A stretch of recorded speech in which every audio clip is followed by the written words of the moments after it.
Hi, and thanks for logging on to the Daily DVAR Halacha. And here's a brand new halacha for you, and it's for Wednesday, 8th day of November, 19th day of Cheshvan. Here we go. We're going to end out our unit today about competition and when it's allowed and when it's not allowed in halacha. For example, let's say there's an existing kosher organization in your city, and somebody wants to move in and start a whole new kosher organization, which is going to crush the first one.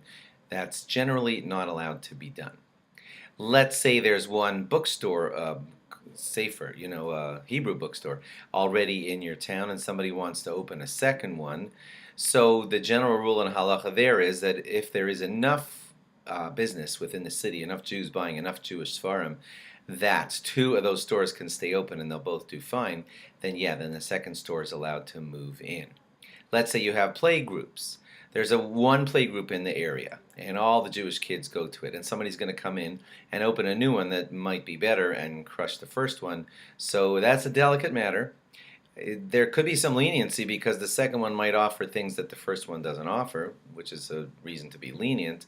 But on the other hand, it could hurt the first one too much, and therefore it's delicate and gentle, and a rabbi should be spoken to. Same thing with competing doctors. Doctor A pretty much services all the Jews of one city, and now a new doctor wants to move into town and set up shop. He should be allowed because he could be offering services a little different than the first, but again, it's delicate, sensitive, and a rabbi should be spoken to. Let's say in the Jewish area of your city, there's a couple of small stores that sell some basic grocery items, but there hasn't been a big one-stop shop kind of store. And in comes this guy who wants to open a big grocery store that's going to have everything. A deli counter and fresh fish and, the works.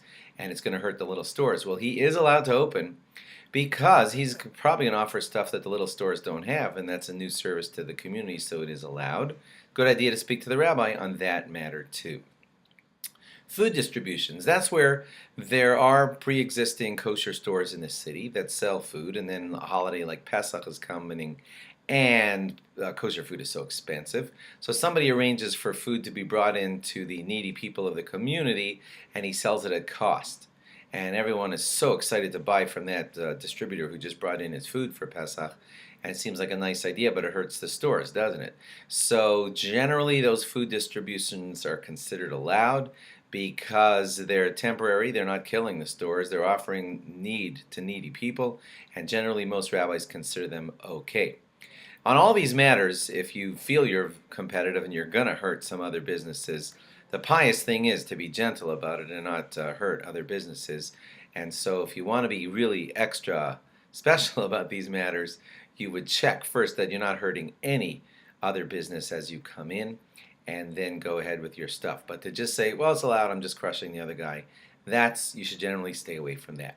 And lastly, if we know that both stores can survive just fine, then you don't have to be pious about it. You can say, there's a whole lot of customers, there's huge lines going out of that other store, that we're both going to survive, and I'm going to help that there won't be long lines anymore. If you're helping the community and there's enough business to go around, then generally you don't have to be pious. You can just open your second business and you're fine.